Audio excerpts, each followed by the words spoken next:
Hi, welcome to Isom251 Operations Management. This week we're going to talk a little bit about SPC. It's effectively taking data from your operations and plotting it so you can visually see how it's doing, how it's performing.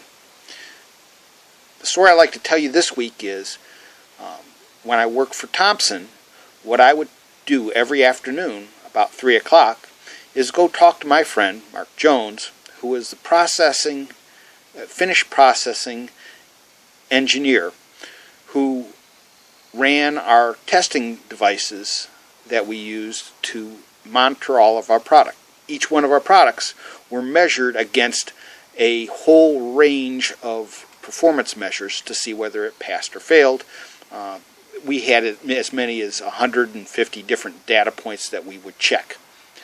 So what I would habitually do is go talk to him, ask him how things are going. We'd sip on coffee, take a look at his processing charts and variables charts, effectively his SPC charts, to see how things were going, to see what had changed, to see what kinds of things might be drifting over time. So typically you would have changes that happen almost instantaneous, so it's a step-level change, as well as changes in variability so that the data would flap up and down in the range, as well as having general drifts that happen day by day or hour by hour over time. And those are the kinds of things you're needing to watch when you're monitoring your processes. The key thing here is when you take a look at your data, you'll start to see patterns. The more that you watch the data, the more patterns you'll be able to see. You'll be able to see when things are changing with the data.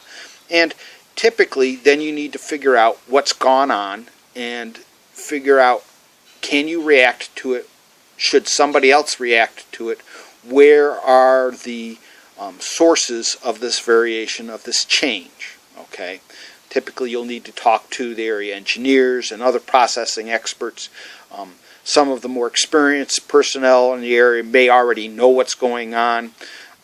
Corrective actions may already be in effect to make those corrections, to bring things back under control. Or it may be something that's completely new and a whole new investigation needs to happen. Those are the kinds of things that SPC can help you find and help you understand. The other thing is, when you set up, if you are going to set up an SPC system, the key thing is not to just do some easy measurements to get things in practice, but to go for and understand, all right, what are the key measures of our process? What are the important measures of our process? And those are the things that need to get measured. If you put your people through the exercise of measuring something that's not important, they'll understand that. They'll see through that. And typically, they'll start dummying up the data because it's not an important thing to do.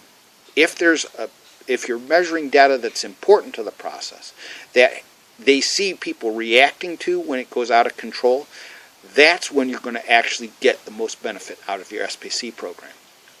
So, go through the chapter, go through the presentation.